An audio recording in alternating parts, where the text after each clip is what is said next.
60세의 한 여자가 있었습니다.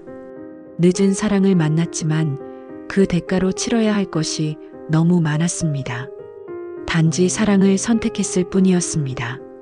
그런데 왜 값을 치러야 했을까요? 늦은 사랑, 황혼재혼에는 원래 이렇게 많은 대가가 따르는 걸까요? 안녕하세요. 사연 이야기 007입니다. 오늘의 사연 궁금하시죠? 그럼 지금부터 함께 들어보시죠. 먹먹한 침묵이 흐르는 지방문화센터 자원봉사실. 박정현은 도시락을 정리하고 있었어요. 60세, 남편 없이 산 지 7년째였죠. 손은 바쁘게 움직였지만 마음은 텅 비어 있었습니다. 선생님, 오늘도 수고 많으셨어요. 낯선 남자 목소리였어요. 고개를 들었죠. 윤태준이었습니다. 64세, 단정한 셔츠에 얇은 베이지색 니트를 걸친 남자였죠. 짙은 눈썹 밑으로 조용한 미소가 번졌어요. 나이를 느낄 수 있는 주름이었지만 그 주름이 이상하게 따뜻해 보였죠. 정연은 잠깐 말을 잃었습니다. 문화센터 사람들 사이에선 이미 유명한 분이었거든요. 서울에서 내려와 강의도 하고 봉사도 한다는 윤태준 교수. 전엔 꽤 큰 회사를 운영했다가 부도로 모든 걸 내려놓고 이곳으로 왔다더군요. 아, 네. 교수님도요. 짧게 인사하고 돌아섰는데 이상하게 여운 같은 게 남았어요. 좀 더 다정하게 대답할 걸 하는 후회가 스쳤죠. 그러다 문득 창피한 마음이 들었어요. 얼굴로 붉은 기운이 올라오는 게 느껴졌습니다. 참, 이 나이에도 이런 생각을 하네. 그 생각에 나도 모르게 잔잔한 웃음이 났어요. 그때였어요. 그 사람이 또 말을 걸어왔거든요. 혹시 커피 한 잔 하실래요? 봉사 끝나고 늘 혼자 가시는 것 같아서요. 정연은 멈췄습니다. 7년 만에 처음 들어보는 제안이었어요. 그 목소리가 차분한데도 묘하게 따뜻했죠. 괜찮아요. 바쁜 일이 있어서요. 거짓말이었죠. 조금 전까지만 해도 다정해야지 했었는데 막상 커피를 마시자고 하니 저도 모르게 거부를 했던 것 같아요. 참 바보스러웠지만 뭐 어쩌겠어요. 태주는 고개를 끄덕였습니다. 실망한 기색은 없었어요. 오히려 이해한다는 듯한 미소였죠. 그럼 다음에요. 매주 수요일 여기서 뵙겠네요. 그 한마디가 오래 남았습니다. 그의 말투엔 강요도 들이댐도 없었어요. 그저 배려와 여유가 묻어났죠. 정연은 그게 낯설었어요. 그리고 이상하게 조금은 설레었죠. 그날 밤 정연은 친구 정미자를 만났어요. 친구 사이에서는 입이 걸기로 유명한 친구였죠. 야, 정연아. 문화센터에 새로 온 그 남자 교수 알아? 누구? 윤태준이라고 전에 큰 회사 사장이었대. 근데 부도 나서 다 날리고 지금은 강의나 하면서 산다더라. 정연은 무심하게 반찬을 집었어요. 그래서? 아니, 너한테 관심 있는 것 같던데? 봉사할 때마다 너만 쳐다본다며. 미자야, 우리 나이가 몇인데. 그런 소리 하지 마. 미자가 웃었어요. 그래도 좋잖아. 누가 쳐다봐 주는 게 7년이나 혼자 살았는데. 정연은 젓가락을 놓았습니다. 가슴이 묘하게 떨렸어요. 아니, 그럴 리 없다고. 고개를 저었죠. 이 나이에 설렘 사랑이라니 꿈깨라. 미자가 또 웃었어요. 야, 너도 여자야. 지금이 네 인생에서 제일 젊어. 정연은 그 말을 대수롭지 않게 넘기려 했지만 마음 한구석이, 정말 작은 한구석이 간질거렸어요. 다음 주 수요일, 정연은 일부러 30분 일찍 문화센터에 갔어요. 왜 그랬는지 자기도 몰랐죠. 봉사실 문을 열었는데 태준이 이미 와 있었습니다. 일찍 오셨네요. 선생님도요. 둘은 어색하게 웃었어요. 그리고 함께 도시락을 만들기 시작했죠. 손이 닿을 듯 말 듯한 거리에서 묘한 긴장감이 흘렀습니다. 선생님은 왜 봉사를 하세요? 태준이 물었어요. 그냥 시간이 많아서요. 저도 그래요. 시간이 너무 많아서 사람 냄새가 그리워서요. 정연이 손을 멈췄어요. 그 말이 가슴에 콕 박혔거든요. 사람 냄새가 그립다. 그게 바로 자기 마음이었으니까요. 교수님은 가족이 없으세요? 아내는 10년 전에 먼저 갔고 자식들은 다 외국이에요. 선생님은요? 남편이 7년 전에, 자식들은 서울에 있고요. 둘은 잠시 침묵했어요. 같은 외로움을 가진 사람들의 묵묵한 침묵이었죠. 그날 봉사가 끝난 후 태준이 다시 물었습니다. 오늘은 커피 한 잔 하실래요? 정연은 망설였어요. 그리고 작게 고개를 끄덕였죠. 네, 좋아요. 태준의 얼굴에 처음으로 환한 미소가 번졌습니다. 60대 남자의 미소가 너무나 수줍게 보였지만 묘한 끌림이 있는 수줍음이었어요. 카페에 앉아 커피를 마시는데 태준이 조용히 말했어요. 사실 선생님을 전에 본 적이 있어요. 정연이 놀라서 고개를 들었죠. 네, 어디서요? 태준이 부드럽게 웃었습니다. 그냥 늘 문화센터에서 선생님과 다른 분들이 이야기 나누시는 걸 봤어요. 그때마다 저도 모르게 미소가 지어지더라고요. 솔직히 말씀드리면 저도 살짝 끼고 싶을 때가 있었어요. 정연이 웃음을 참지 못했죠. 그랬어요? 네. 언젠가 식사라도 한번 해야지 생각은 했는데 막상 다가가면 실례가 될까봐. 그게 먼저 생각나더라고요. 그의 말투엔 조심스러움이 묻어 있었어요. 억지로 친해지려는 기색도 과한 자신감도 없었죠. 그냥 사람에 대한 예의와 온기가 느껴졌습니다. 아무튼 선생님 같은 분들 보면 참 힘이 나요.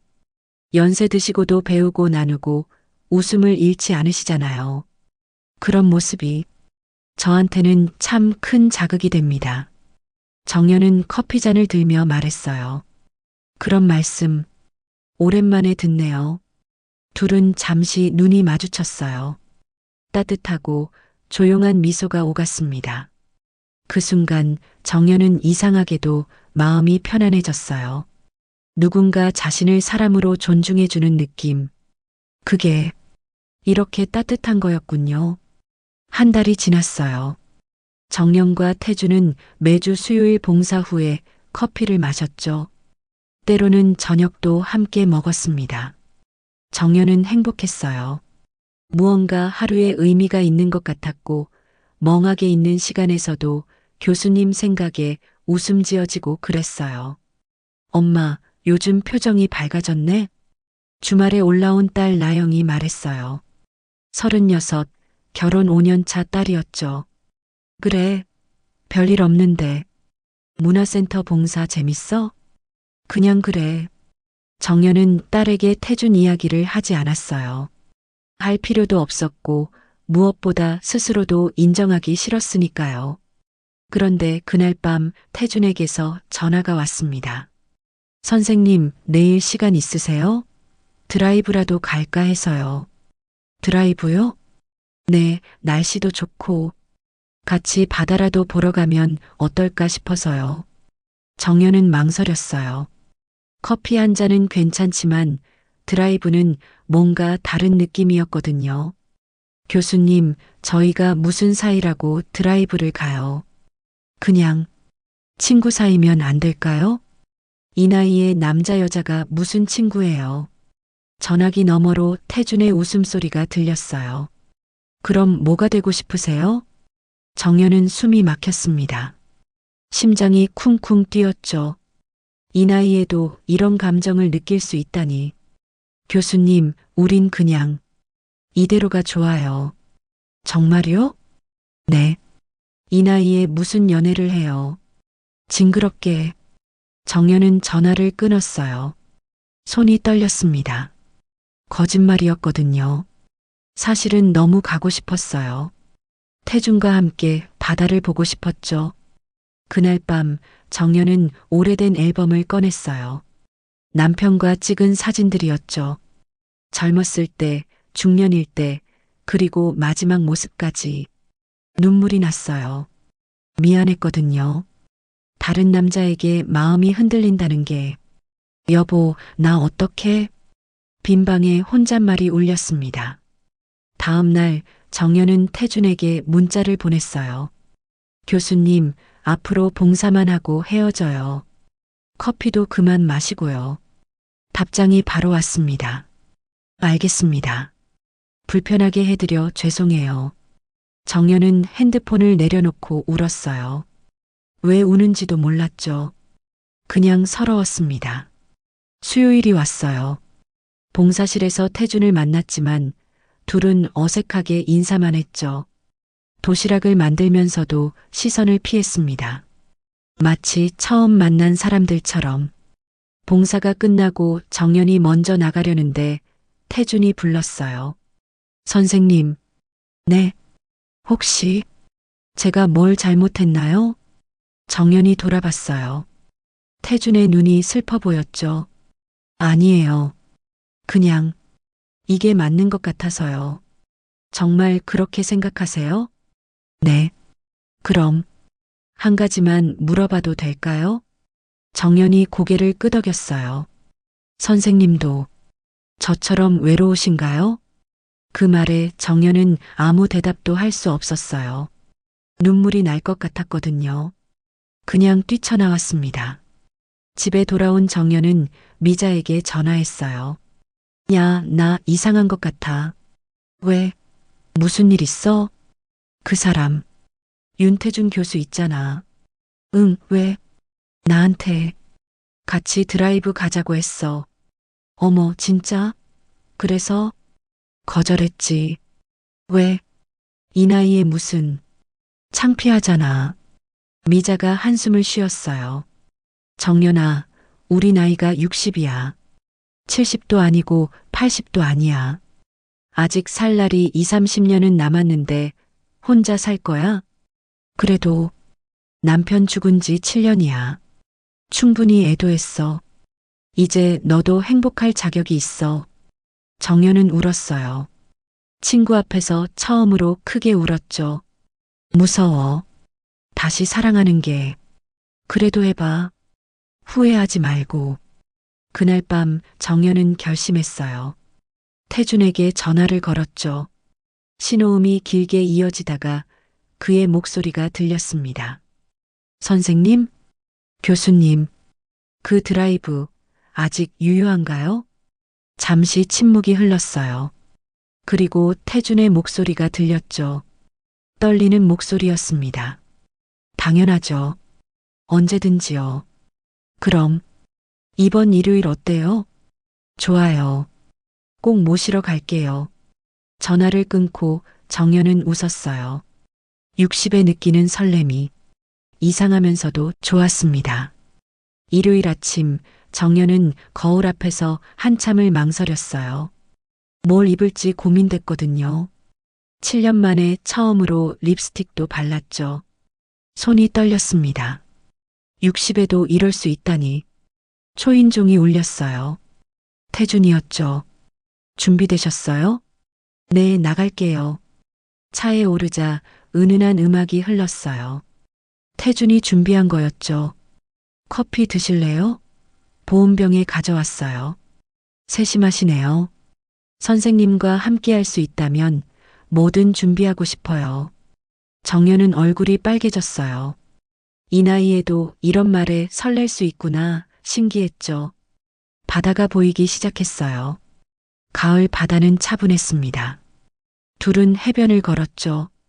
말없이 나란히. 선생님, 저 용기 내서 말할 게 있어요. 태준이 멈춰 섰어요. 저 선생님과 진지하게 만나고 싶어요. 정연의 발걸음이 멈췄습니다. 예상은 했지만 막상 들으니 숨이 막혔죠. 교수님, 나이가 문제라면 우리 둘 다 60이 넘었어요. 남은 시간이 많지 않아요. 그게 아니라 자식들 눈치 보이신다면 제가 직접 만나서 설득할게요. 태준의 눈빛이 간절했어요. 정연은 고개를 돌렸습니다. 바다를 보며 한숨을 쉬었죠. 교수님은 제 돈 때문이 아니라고 확신해요? 태준이 쓰게 웃었어요. 정연 씨, 돈 많으신가 봐요? 나도 한때는 중견기업 회장이었어요. 돈이 뭔지, 돈 없는 게 뭔지 다 알아요. 지금 내게 필요한 건 돈이 아니에요. 사람 냄새요. 따뜻한 밥 한 끼 같이 먹을 사람. 아침에 일어나서 좋은 아침이라고 인사할 사람. 그게 그리워요. 정연의 눈은 공감의 눈빛이었어요. 자기도 그랬거든요. 매일 혼자 먹는 밥상이 얼마나 서늘한지 아무도 몰랐죠. 며칠 후 주말 정연은 아들 도윤과 딸 나영을 불렀어요. 엄마가 할 말이 있어. 무슨 일이야, 엄마? 도윤이 물었어요. 39, 증권회사 과장이었죠. 엄마가 누군가를 만나고 있어. 순간 정적이 흘렀습니다. 누군가라니? 나영이 날카롭게 물었어요. 문화센터에서 만난 분이야. 윤태준이라고 좋은 사람이야. 뭐? 도윤이 벌떡 일어났어요. 엄마, 제정신이야? 왜 제정신이 아니야? 아니, 엄마 나이가 지금 몇인데. 엄마, 그 사람 뭐 하는 사람인데? 전에 회사 운영했는데 지금은 강의하면서 살아. 회사? 부도 났다는 소리잖아. 돈 없다는 거지? 정연이 딸을 봤어요. 실망스러웠죠. 그게 뭐가 중요해? 중요하지. 엄마 재산 보고 접근하는 거 아니야? 도윤이 거들었어요. 맞아. 요즘 그런 사기꾼 많아. 독거노인 노리는. 독거노인? 정연의 목소리가 떨렸어요. 내가 독거노인이니? 아니, 그게 아니라 너희들이 1년에 몇 번이나 와? 명절 때만 오면서 무슨 자격으로 내 인생에 참견해? 나영이 한숨을 쉬었어요. 엄마, 우리가 걱정해서 그래. 혹시 그 사람이 엄마 돈 노리는 거면 어떡해? 그래, 돈 노리면 어때? 내 돈이야. 엄마, 너희 아빠가 벌어놓은 돈이기도 하지만 내가 30년 동안 아껴서 모은 돈이기도 해. 내 맘대로 못해? 도윤이 주먹을 쥐었어요. 엄마, 제발 정신 차려. 그 나이에 무슨 연애야? 창피하지도 않아? 그 말에 정연은 가슴이 찢어지는 것 같았어요. 자식이 하는 말이라고는 믿기지 않았죠. 창피하다고? 그래, 창피해. 동네 사람들이 뭐라고 하겠어? 과부가 늙어서 남자 만난다고. 정연이 일어섰어요. 손이 떨렸습니다. 나가. 엄마. 당장 나가. 둘 다. 나영이 도윤을 끌었어요. 오빠 가자. 오늘은 그만하자. 둘이 나간 후 정연은 주저앉아 울었어요. 서러웠습니다. 자식들이 이렇게 잔인할 줄은 몰랐어요. 다음 날 태준이 전화했어요. 어제 잘 들어가셨어요? 네. 목소리가 안 좋으신데 무슨 일 있으세요? 정연은 망설였어요. 그리고 솔직하게 말했죠. 자식들한테 교수님 얘기했어요. 그래서요? 반대해요. 심하게. 전화기 너머로 한숨소리가 들렸어요. 그럴 줄 알았어요. 교수님도 그만 만나는 게 좋을 것 같아요. 왜요? 자식들이 반대하는데. 정연 씨. 태준의 목소리가 단호했어요. 정연 씨 인생이에요. 자식들 인생이 아니고 그 말 이후 서로가 한참을 아무 말 없다가 태준 씨가 긴 침묵을 깨고 말하기 시작했어요. 그럼 정연 씨는 정말 저랑 그만 만나고 싶으세요? 정연은 대답할 수 없었어요. 사실은 너무 만나고 싶었거든요. 태준이 없으면 다시 혼자가 될 텐데 그게 너무 무서웠어요. 일단 시간을 좀 주세요. 알겠어요. 기다릴게요. 며칠 후 미자가 찾아왔어요. 야, 들었어. 자식들이 난리라며? 소문 빠르네. 나영이가 우리 딸한테 하소연했대. 엄마가 노망 났다고. 노망? 정연이 웃었어요. 허탈한 웃음이었죠. 그래, 노망 났지. 60둘의 사랑에 빠졌으니. 정연아, 포기하지 마. 어떻게? 자식들이 이렇게 반대하는데. 너도 알잖아. 걔들이 진짜 너 걱정해서 그러는 거 아니라는 거. 정연이 미자를 봤어요. 무슨 말이야? 재산 때문이지 뭐. 엄마가 재혼하면 상속이 복잡해지니까. 설마 우리 애들이. 정연아, 현실을 봐. 도윤이 작년에 주식으로 날린 거 알아? 3억이래. 나영이도 시댁 사업 망해서 힘들고. 정연은 충격을 받았어요. 자식들이 그런 속내를 숨기고 있었다니. 그래도 그렇게까지 생각하진 않을 거야. 글쎄, 너무 순진하게 생각하지 마. 미자가 간 후 정연은 깊은 생각에 빠졌어요. 자식들이 정말 재산 때문에 반대하는 걸까? 아니면 진짜 자기를 걱정해서일까? 뭐 자식들 입장에서는 재산 걱정도 있겠지. 또 태준 씨가 좋은 사람인지 아닌지도 신경 쓰일 테고, 정연은 절반은 자식에 대한 실망과 또 절반은 자식들의 걱정이 이해되기도 했었습니다. 그때 태준에게서 문자가 왔어요. 정연 씨, 부담 드리려는 건 아니에요. 그냥 오늘따라 당신이 보고 싶어서요. 잘 계신가요? 정연은 심장이 찌릿하고 찔리는 것 같았어요. 마치 여고생 때 느낌이었어요. 이 단순한 관심이, 이 따뜻한 마음이 얼마나 그리웠는지. 자식들은 한 번도 이렇게 물어본 적이 없었거든요. 문자를 보냈어요. 저도 보고 싶어요. 토요일 오후 2시. 정연은 집 앞 카페에서 차를 마시고 있었어요. 태준을 만나러 가기 전에 잠시 들른 거였죠. 그런데 이상했어요. 카페 구석 테이블에 도윤과 나영이 앉아 있었거든요. 자식들이 만나는 건 이상한 일이 아니었어요. 하지만 둘 다 집에 온다는 이야기도 없었고 집에 들러기도 전에 카페에서 저둘이 저러고 있었고요. 무엇보다 둘의 표정이 심상치 않았죠. 정연은 본능적으로 몸을 숨겼습니다. 그리고 들렸어요. 자식들의 대화가. 오빠, 진짜 엄마가 그 남자랑 재혼한다고 하면 어떡해? 나영의 목소리였어요. 무조건 막아야지. 엄마 재산이 얼만데. 10억은 넘을 거야. 아파트에 현금도 있고 보험도 있을 테고. 내가 작년에 주식으로 날린 게 3억이야. 엄마한테 못 말했는데. 이번에 좀 도움받으려고 했거든. 정연의 손이 떨렸어요. 커피잔을 놓을 뻔했죠. 나도 남편 빚 때문에 죽겠어. 엄마가 좀 도와줬으면 했는데 갑자기 남자라니. 그러니까 아빠 돌아가시고 그 재산 다 엄마가 관리했잖아. 원래 우리 거나 마찬가지인데. 맞아.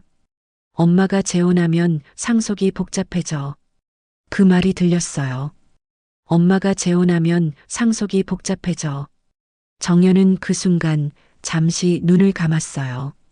사실 남편이 세상을 떠나기 전 이런저런 위험이 걱정된다며 모든 재산 명의를 미리 제 이름으로 옮겨놨었거든요. 그래서 법적으로는 남편이 떠난 뒤 아이들에게 넘어간 건 아무것도 없었어요.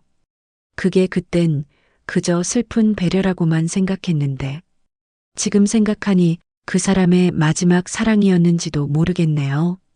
그 남자한테 재산 절반이 가면 미치는 거지. 정연은 일어섰어요. 다리가 떨렸습니다.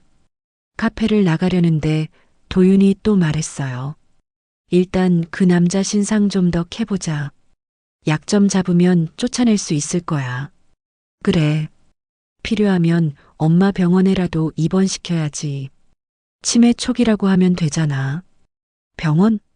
나영이 웃었어요. 요즘 요양병원 많잖아.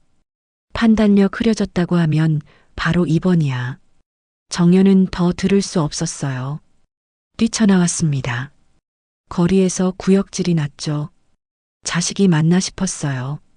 내 배 아파 낳은 자식들이, 내 인생 바쳐 30년을 키운 자식들이 돈 때문에 이렇게 변할 수 있다니. 집으로 돌아온 정연은 바닥에 주저앉았어요. 내가 재산 덕분에 엄마였구나. 눈물이 쏟아졌습니다. 서러웠어요. 분했죠. 그리고 무서웠습니다. 자식들이 자기를 요양병원에 보낼 생각까지 한다니. 그때 태준에게서 전화가 왔어요. 정연 씨, 오늘 못 만나나요? 정연은 울음을 참으며 말했어요. 교수님, 지금 좀 올 수 있어요? 무슨 일 있어요? 목소리가 그냥 좀 와주세요. 15분 후 태준이 도착했어요. 정연의 부은 눈을 보고 놀랐죠. 무슨 일이에요? 누가 뭐라고 했어요? 정연은 모든 걸 털어놨어요. 카페에서 들은 자식들의 대화, 요양병원 얘기까지. 태준의 얼굴이 굳었습니다. 그런 자식들이 어디 있어요?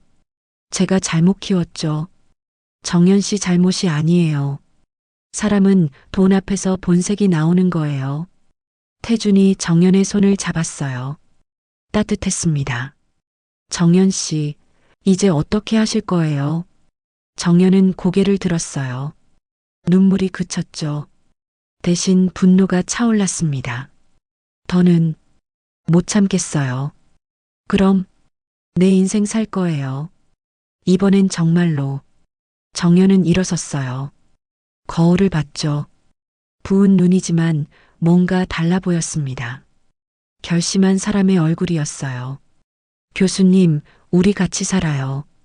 태준이 놀랐어요. 정연 씨 진심이에요? 자식들이 뭐라고 하든 이제 상관없어요. 정말 괜찮으시겠어요? 아니요, 안 괜찮아요. 무서워요. 하지만 정연이 태준을 봤어요. 교수님과 함께라면 견딜 수 있을 것 같아요. 태준의 눈에 눈물이 고였습니다. 고마워요. 정말 고마워요. 그날 저녁 정연은 도윤과 나영을 다시 불렀어요. 엄마가 결정했어. 뭘? 재혼할 거야. 윤태준 교수님과. 폭탄이 떨어진 것 같았어요. 도윤이 벌떡 일어났죠. 뭐라고? 들었잖아. 재혼한다고. 나영이 소리쳤어요. 엄마, 정신 차려. 교수는 무슨 교수야? 사업하다 망한 사람이지. 사기꾼한테 속는 거야. 사기꾼? 너희들보다는 나아. 뭐? 오늘 카페에서 다 들었어. 내 재산 때문에 재혼 막으려는 거 알아. 순간 자식들의 얼굴이 창백해졌어요. 엄마, 그게 아니라 요양병원? 치매라고 거짓말해서 가둘 생각이었어? 도윤이 말을 더듬었어요. 그건 아니, 우리가 걱정해서. 됐어. 더 듣고 싶지 않아. 정연이 일어섰어요. 앞으로 내 인생에 참견하지 마. 재산? 한 푼도 안 줄 거야. 엄마, 나가. 당장. 나영이 소리치며 매달렸어요. 엄마, 우리가 잘못했어. 한 번만. 늦었어. 정연의 목소리가 차가웠어요. 처음으로 자식들에게 보이는 차가움이었죠. 엄마가 돈이었니? 30년 동안 나는 너희한테 그냥 돈이었어? 도윤이 고개를 숙였어요. 죄송해요. 나가라니까. 자식들이 나간 후 정연은 혼자 남았어요. 텅 빈 집이 오히려 편했습니다. 처음으로 자유로웠어요. 전화기를 들었죠. 태준에게 전화했습니다. 교수님, 내일부터 본격적으로 만나요. 데이트도 하고 여행도 가고. 정말요? 네. 다시 시작하는 거예요. 늦었지만 안 늦었어요. 전혀요. 정연이 웃었어요. 진짜 웃음이었습니다. 그런데 교수님, 하나 물어볼 게 있어요. 뭔데요? 정말 제 돈 필요 없어요? 태준이 웃었어요. 정연 씨, 난 이미 한 번 모든 걸 잃어봤어요. 회사도, 돈도, 사람도, 명예도. 그런데 알았죠. 그게 다가 아니라는 걸. 그럼 뭐가 전부예요? 사람이요. 옆에 있어줄 사람. 그게 전부예요. 정연은 눈물이 났어요. 이번엔 슬픈 눈물이 아니었죠. 감사한 눈물이었습니다. 저도 교수님이 전부가 될 것 같아요. 저녁 6시. 태주는 자신의 작은 집에서 책을 정리하고 있었어요. 정연과의 여행을 준비하는 중이었죠. 그때 초인종이 울렸습니다. 문을 열자 도윤과 나영이 서 있었어요. 윤태준 씨죠. 도윤의 목소리가 차가웠습니다. 네, 맞습니다. 정연 씨 자제분들이시군요. 들어가도 될까요? 태주는 잠시 망설이다 문을 열어줬어요. 커피라도 필요 없어요. 나영이 잘랐어요. 그리고 서류 뭉치를 테이블에 던졌습니다. 이게 뭔지 아세요? 태준이 서류를 봤어요. 오래전 신문 기사들이었어요. 자신의 회사 부도 소식, 그리고 김모 씨 투자금 날리고 자살, 일가족 동반 자살 비극, 윤태준 회장 투자자들 앞에서 고개 숙여 손이 떨렸어요. 잊으려고 했던 기억들이었죠. 아직도 기억하시나 봐요. 도윤이 비웃었어요. 그때 몇 명이 죽었죠? 5? 6? 그건 직접 죽인 건 아니지만 당신 때문에 죽은 거나 마찬가지죠. 태준이 고개를 들었어요. 눈이 붉어져 있었습니다. 맞아요. 제 책임이에요. 평생 그 무게를 안고 살았습니다. 그런 사람이 우리 엄마한테 접근한다?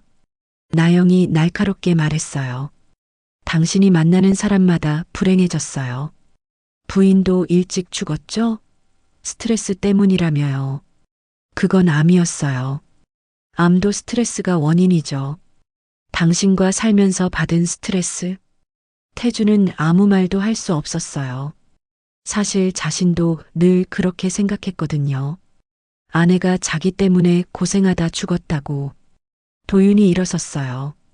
우리 엄마한테서 떨어지세요. 그건 정연 씨가 결정할. 아니요. 당신이 결정하세요. 모아둔 재산도 없어 보이시는데 우리 엄마랑 어떻게 사시려고 그러세요? 더 중요한 건 나영이 사진 한 장을 더 꺼냈어요. 젊은 여자와 어린아이 사진이었죠. 이 사람 김모 씨 부인과 딸이에요. 남편이 자살한 후 어떻게 살았는지 아세요? 태준의 얼굴이 창백해졌어요. 부인이 식당 일하다가 쓰러져서 지금도 병원이래요. 제가 도우려고 했지만 거절하셨어요. 당연하죠. 살인자 돈을 왜 받아요? 살인자. 그 단어가 가슴에 박혔습니다. 도윤이 마지막으로 말했어요. 당신, 우리 엄마한테도 불행을 가져올 거예요. 당신이 가는 곳마다 사람이 죽고 불행해졌어요. 재수 없는 인생이라는 거 본인이 제일 잘 알잖아요. 태주는 고개를 숙였어요. 그리고 한참 후에 말했죠. 알았어요. 뭐요? 물러나겠습니다. 나영이 의외라는 듯 물었어요. 그렇게 쉽게? 태준이 고개를 들었어요. 눈에 눈물이 고여 있었죠. 당신들 말이 틀리지 않았으니까요. 그럼 우리 엄마한테 연락도 하지 마세요. 네. 확실해요? 제가 정연 씨를 사랑하기 때문에 떠나는 겁니다. 자식들이 나간 후 태주는 주저앉았어요. 서류들을 보며 울었습니다. 많은 시간이 지났는데도 그날의 죄책감은 사라지지 않았어요. 핸드폰을 들었죠. 정연의 번호가 떴지만 전화할 수 없었습니다. 미안해요, 정연 씨. 나는 당신에게 어울리는 사람이 아니었어요. 다음 날 정연은 태준을 기다렸어요. 약속 시간이 지났는데도 오지 않았죠. 전화를 했지만 받지 않았습니다. 문자를 보냈어요. 교수님, 무슨 일 있어요? 답이 없었어요. 이틀이 지났습니다. 정연은 태준의 집을 찾아갔죠. 하지만 이미 비어 있었어요. 어제 이사 가셨어요. 옆집 사람이 말했어요. 어디로 가셨는지 모르겠어요. 급하게 가시던데. 정연은 그 자리에 멈춰 섰어요. 믿을 수 없었죠. 태준이 아무 말 없이 떠났다니. 집으로 돌아온 정연은 무너졌어요. 침대에 누워 일어나지 못했죠. 밥도 먹지 않았습니다. 물만 마셨어요. 태준 씨, 왜 아무 말도 없이. 사흘째 되던 날 도윤과 나영이 왔어요. 엄마, 괜찮아? 엄마, 밥은 먹어야지. 정연이 돌아봤어요. 초점 없는 눈이었죠. 엄마, 그 사람은 잊어. 처음부터 엄마한테 맞지 않는 사람이었어. 뭐라고? 엄마를 위한 거야. 그 사람, 과거가 깨끗하지 않아. 정연이 벌떡 일어났어요.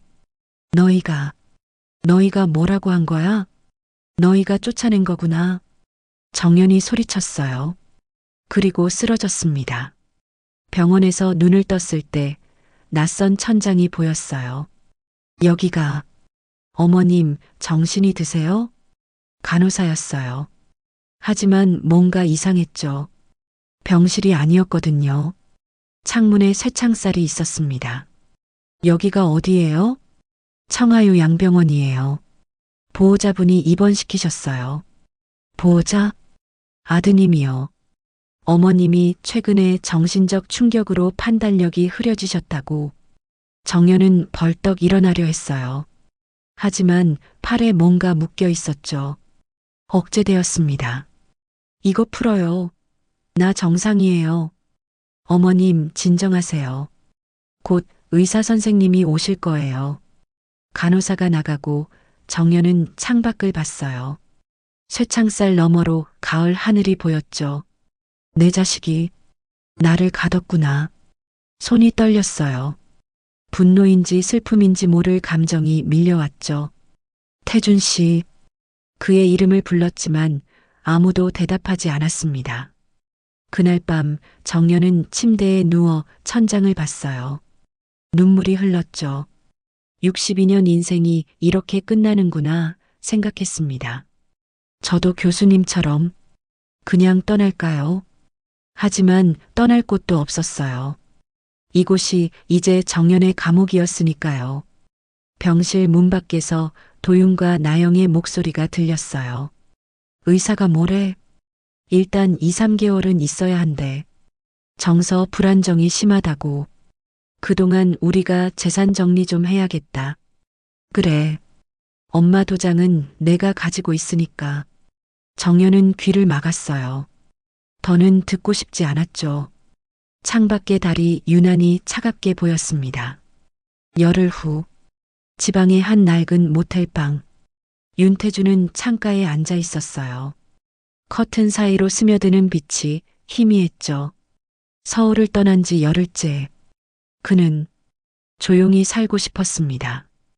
이젠 아무와도 얽히며 살지 않겠다는 생각으로요. 그런데 그날 휴대폰이 울렸습니다. 저장되지 않은 낯선 번호였어요. 잠시 망설이다가 전화를 받았습니다. 여보세요? 혹시 윤태준 교수님 맞으세요? 조심스러운 여자 목소리였어요. 네, 그런데요. 저는 박정연 친구 정미자라고 합니다. 태준은 몸을 곧게 세웠어요. 정연 씨 친구요? 무슨 일이죠? 정미자의 목소리가 떨렸습니다. 교수님, 정연이가 그 자식들이 정신병원에 강제로 데려갔대요. 입원시킨 것 같아요. 병원이 어딘지도 모르겠어요. 제가 아무리 알아봐도 자식들이 입을 닫아서요. 태주는 손에 쥔 휴대폰을 꽉 쥐었습니다. 숨이 막혔어요. 그게 사실이에요? 그래요. 정연이가 요즘 연락도 없고 집도 비었대요. 그 애가 어디 있는지 아무도 몰라요. 저 너무 걱정돼서요. 한동안 아무 말도 하지 못했어요. 그녀의 목소리가 멀어지는 것 같았습니다. 미자 씨, 저도 한번 알아보겠습니다. 제가 알아보겠습니다. 태주는 전화를 끊자마자 자리에서 일어났어요. 손이 떨렸습니다. 자식들이 어떻게 이럴 수가 있지. 내가 떠난 게 실수였군. 그는 즉시 움직였습니다. 그래도 한때 중견기업 회장이었죠. 이곳저곳에 남은 인연과 인맥들이 아직 있었습니다. 오래된 가방을 열고 명함 뭉치를 꺼냈어요. 그 안엔 예전 회사 시절 함께 일하던 사람들의 이름이 빼곡했죠. 그의 눈빛은 더 이상 도망치는 사람의 눈빛이 아니었습니다. 박 실장, 나야. 급한 일이 있어. 나 좀 도와줄 수 있나? 최 검사, 오랜만이네. 부탁이 있어서. 강 원장, 의료법 관련해서 자문이 필요해. 뭐든 조금이라도 도움이 될 만한 사람에게 모두 전화를 돌렸어요. 한참을 통화한 후 태주는 생각했습니다. 참, 내가 부도 맞을 때보다 더 집중하는구나. 그리고 며칠간의 수소문 끝에 강 원장에게서 연락이 왔습니다. 병원을 찾았습니다. 3일 후 강 원장과 박 실장 그리고 최 검사가 한자리에 모였어요. 태준이 고개를 들며 말했습니다. 이제 시작합시다. 그리고 약 20일 후, 며칠 후 모든 증거가 하나씩 드러나기 시작했습니다. 강 원장이 먼저 입을 열었어요. 강제 입원은 보호자 2명의 동의와 정신과 전문의의 진단이 함께 있어야 합니다. 둘 중 하나라도 잘못되면 불법이에요. 박 실장이 서류를 넘기며 말했어요. 보호자 동의서는 문제 없습니다. 자식들이 직접 서명했더군요. 하지만 문제는 이겁니다. 그는 진단서를 꺼냈어요.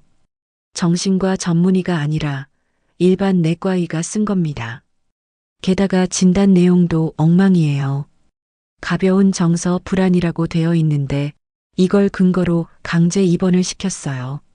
강 원장이 고개를 저었어요. 이건 명백한 불법입니다. 의료법 위반이에요. 최 검사가 다른 서류를 꺼냈어요. 여기 이것도 보세요. 아들 도윤 씨가 정연 씨 명의로 대출을 받았습니다. 2억이에요. 태준의 눈빛이 날카로워졌습니다.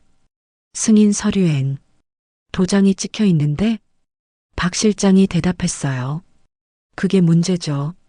정연 씨는 그 시간에 병원에 입원해 있었어요. 정연 씨가 갇혀 있는 동안 아들이 대신 찍은 겁니다. 잠시 정적이 흘렀어요. 강 원장이 낮은 목소리로 말했습니다. 가족이 공모했고 병원이 도왔습니다. 이건 단순한 감금이 아닙니다. 사기와 위조가 결합된 조직적인 불법입니다. 태준이 자리에서 일어섰어요. 그의 목소리가 낮게 울렸습니다.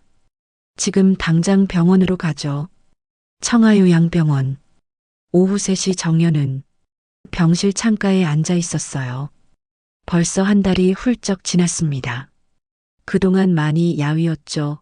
그것보다 정연은 어쩌면 죽을 때까지 여기에 갇혀 있을 수도 있다는 불안한 생각에 밥을 거의 먹지 않았거든요. 정연 씨, 익숙한 목소리에 고개를 돌렸어요. 꿈인가 싶었죠. 태준이 서 있었거든요. 교수님? 늦어서 미안해요. 정연의 눈에서 눈물이 쏟아졌어요. 어떻게 여기를 이제 나갑시다. 못 나가요. 자식들이 다 해결했어요. 그때 도윤과 나영이 뛰어들어왔어요. 당신이 왜 여기 있어? 도윤이 소리쳤죠. 태준이 돌아봤어요. 옆에는 변호사와 검사 그리고 경찰이 있었습니다. 김도윤 씨? 문서 위조 및 사기 혐의로 체포합니다. 뭐라고? 경찰이 수갑을 채웠어요. 어머니 명의 도용, 위조 사인, 불법 대출. 증거 다 있습니다. 나영이 비명을 질렀어요. 엄마 말 좀 해봐. 우리가 엄마 위해서 한 건데. 정연이 일어섰어요. 천천히 자식들에게 다가갔죠. 너희가 날 위했다고? 한 달 동안 여기 갇혀서 무슨 약인지도 모르는 약을 매일 먹으면서 그게 날 위한 거였어? 정연의 목소리가 차가웠어요. 내 도장으로 대출받고 내 사인 위조하고 그게 날 위한 거야? 도윤이 고개를 숙였어요.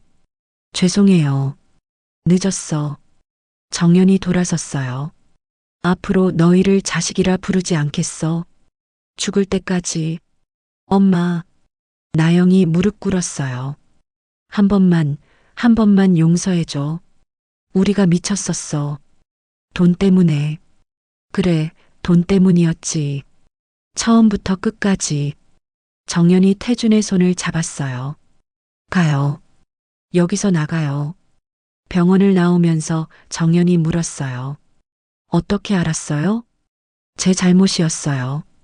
애들 말에 흔들려서 떠났던 게 무슨 말을 했길래?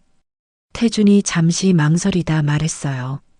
제 과거 회사 부도 때 투자자들이 자살한 일이 있었어요. 정연이 멈춰 섰어요. 그래서 그들이 말했죠. 제가 만나는 사람마다 불행해진다고. 정연 씨도 불행해질 거라고. 그래서 떠났어요? 정연 씨를 지키고 싶었어요. 정연이 태준의 뺨을 만졌어요. 바보. 내가 불행한 건 당신이 없어서였어요. 태준의 눈에 눈물이 고였습니다. 이제 다시는 떠나지 마요. 네, 약속해요. 차 안에서 정연이 물었어요. 그런데 어떻게 이렇게 빨리 해결했어요? 사실 저도 한때는 회장이었어요. 아직 도와줄 사람들이 있었죠. 그런 힘이 있으면서 왜? 돈과 권력은 잃었지만 사람은 남았더라고요. 진짜 중요한 건 그거였어요. 정연이 태준의 손을 꽉 잡았어요. 고마워요. 정말 고마워요. 이제 우리 앞만 보고 살아요. 자식들은 정연 씨가 결정하세요. 고발 취하할 수도 있어요. 정연은 창밖을 봤어요. 가을 하늘이 맑았죠. 열흘 만에 보는 자유로운 하늘이었습니다. 아니요. 그대로 두세요. 정말요? 벌은 받아야죠. 그래야 정신 차릴 거예요. 태준이 고개를 끄덕였어요. 그럼 이제 어디로 갈까요? 일단 바다가 보고 싶어요. 좋아요. 가요. 차가 달리기 시작했어요. 정연은 태준의 어깨에 머리를 기댔죠. 처음으로 편안했습니다. 교수님, 네, 우리 정말 괜찮을까요? 모르겠어요. 하지만 함께라면 견딜 수 있을 것 같아요. 저도요. 석양이 차창을 비췄어요. 붉은 빛이 두 사람을 감쌌죠. 병원 뒤로 멀어지는 길에서 정연은 처음으로 자유를 느꼈습니다. 해방과 여운. 한 달 후 한 법무법인 회의실 정연은 테이블 앞에 앉아 있었어요. 옆에는 태준, 맞은편에는 도윤과 나영이 있었죠.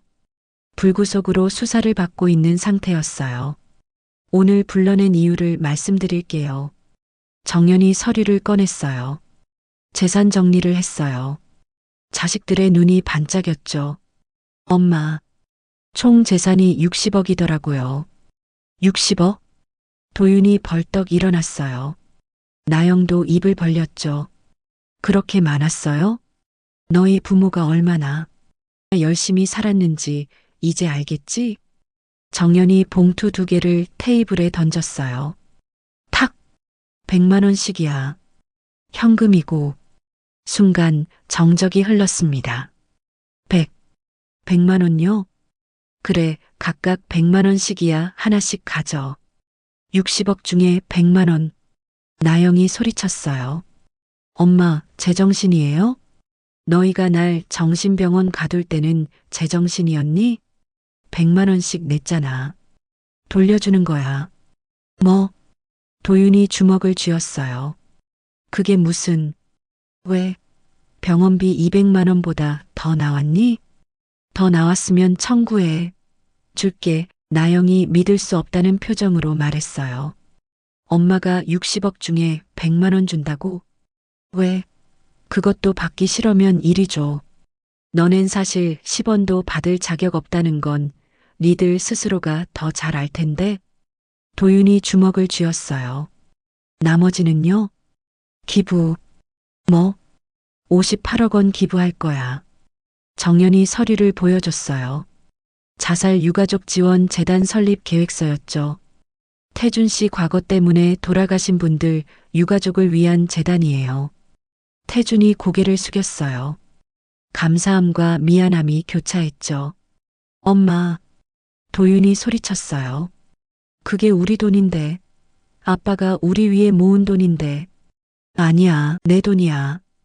그리고 이미 결정했어. 이건 미친 짓이야. 너희가 날 미쳤다고 병원에 가뒀잖아. 그때 진짜 미치기로 했어. 나영이 울기 시작했어요. 엄마, 제발. 우리가 잘못했어요. 용서해줘요. 용서? 했어. 그래서 100만 원씩 주는 거야. 그것도 감사하게 생각해. 도윤이 갑자기 하고 쓰러졌어요. 충격에 못 이긴 거죠. 오빠, 엄마, 오빠가. 나영이 소리쳤지만 정연은 커피를 한 모금 마셨어요. 119 불러. 엄마가 어떻게. 너희가 나 병원 가뒀을 때도 그랬잖아. 이제 공평하네. 나영이 오빠를 붙잡고 울었어요. 정연은 일어섰습니다. 아, 그리고 하나 더. 또 뭐가 있어요? 너희 아빠 묘비에 자식 없음이라고 새길 거야. 뭐라고요? 너희가 내 자식 아니듯 너희 아빠 자식도 아니야. 도윤이 겨우 일어났어요. 얼굴이 창백했죠. 엄마, 너무해요. 아, 맞다. 태준이 서류를 하나 더 꺼냈어요. 도윤 씨 회사에 연락했어요. 횡령건도 있더군요. 뭐라고요? 3억 말고도 더 있더라고요. 검찰에 추가 고발했습니다. 정연이 태준을 보며 웃었어요. 어머, 자기 일 잘했네. 도윤은 완전히 무너졌어요. 바닥에 주저앉았죠. 끝이야. 다 끝이야. 이제 시작이지 뭐가 끝이야. 정연이 말했어요. 너희도 바닥에서 다시 시작해봐. 돈 없이, 백 없이. 엄마는 어떻게 살 거예요? 나영이 물었어요. 1억 남겼어. 우리 둘이 살기엔 충분해 1억? 전라도 어디 섬으로 갈 거야. 조용히 살려고. 정연이 태준의 손을 잡았어요. 핸드폰 번호도 바꿀 거고 주소도 안 알려줄 거야. 엄마, 찾지 마. 연락도 하지 마. 정연이 문 앞에서 멈췄어요. 돌아보지 않고 말했죠. 언젠가 정말 엄마가 필요해서 돈이 아니라 엄마가 보고 싶어서 찾는다면 그때는 만나줄게. 그때까지는 없는 사람이라고 생각해. 정연과 태준이 나갔어요. 복도를 걸으며 태준이 물었습니다. 후회 안 해요? 전혀. 60억인데? 종이야. 그냥 종이. 엘리베이터 안에서 정연이 말했어요. 오히려 시원해요. 30년 만에 처음으로 가벼워요. 일주일 후 전라도 신안의 어느 작은 섬. 정연과 태준은 바닷가 작은 집 앞에 서 있었어요. 여기가 우리 집이에요. 태준이 말했죠. 좋네요. 조용하고 심심하지 않을까요? 교수님이 있는데 뭐가 심심해요. 둘은 집으로 들어갔어요. 작지만 아늑했죠. 창밖으로 바다가 보였습니다. 며칠 뒤 정연은 차를 마시며 조용히 말했어요. 교수님 사실 다 기부한 건 아니에요. 네.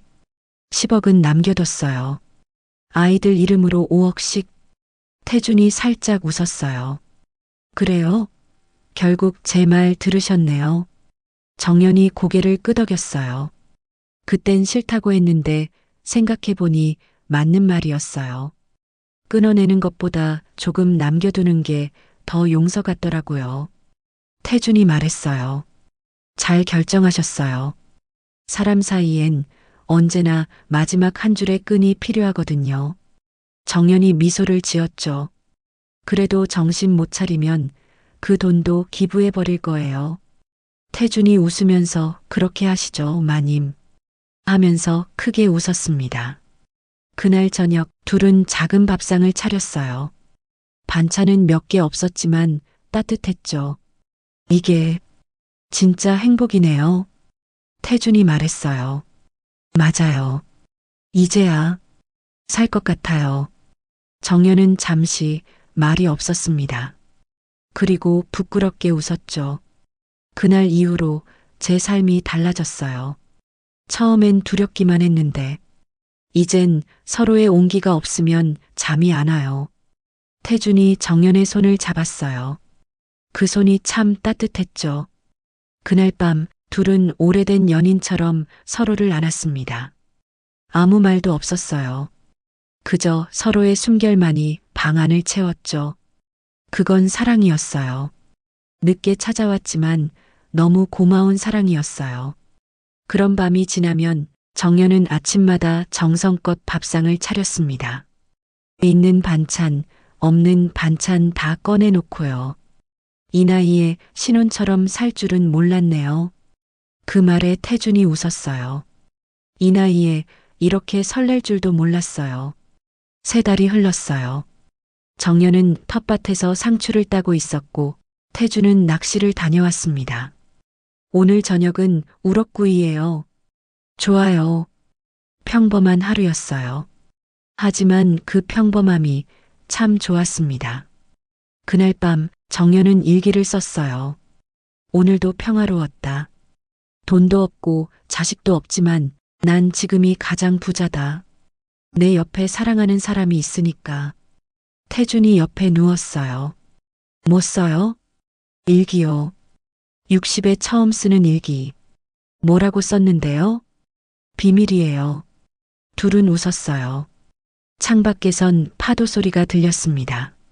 잔잔하고 따뜻했죠. 한 달에 한 번씩 자식들이 섬에 찾아옵니다. 엄마, 건강은 좀 어때요? 바다 공기가 약이라 괜찮아. 근데 빈손으로 오면 욕먹는 거 알지? 정연은 여전히 빈정거렸어요. 그래도 차를 끓여주고 밥을 해줍니다. 태주는 멀찍이서 그 모습을 바라보며 조용히 미소를 짓죠. 그래도 다시 꾸준히 오는 거 보면 그 애들도 많이 정신 차렸나 봐요. 심성은 안 그런데 돈에 매이다 보면 실수를 할 때가 있죠. 그랬다고 이해해 주는 게 우리 마음이 더 편해요. 그럴까요? 그럼요. 엄마 잔소리 듣고 싶어서 오는 거겠죠. 정연이 웃었어요. 잔소리라. 그게 내 전문이긴 하죠. 그날 저녁 바다는 노을빛으로 물들어 있었습니다. 정연은 창가에 앉아 말했어요. 태준 씨, 네. 다시 태어나도 만날까요? 글쎄요. 그땐 좀 더 일찍 만나요. 20대에? 아니요, 50대쯤? 둘은 웃었어요. 창밖에서 파도 소리가 들렸습니다. 자장가 같았죠. 정연은 생각했어요. 이제야 진짜 내 인생이 시작됐구나. 늦었지만 아직 살 날이 2, 30년은 남았어요. 그 시간을 사랑하는 사람과 함께 할 수 있다니. 이보다 더 큰 축복이 있을까요? 바다가 참 따뜻했어요. 선생님, 오늘의 이야기는 어땠나요? 선생님이시라면 아이들을 용서할 수 있었을까요? 참 많은 생각이 드는 이야기였습니다. 내 자식이 아니라고 생각하면 천하의 나쁜 놈들이지만 막상 내 자식이고 보니 그 마음이 쉽게 돌아서질 않죠. 선생님의 생각은 어떠신가요? 댓글로 남겨주시면 저도 꼭 읽어보겠습니다. 오늘도 이야기를 들어주셔서 감사합니다. 저는 사연 이야기 007이었습니다. 그리고 마지막으로 구독과 좋아요는 무료입니다. 잊지 말고 꼭 눌러주세요.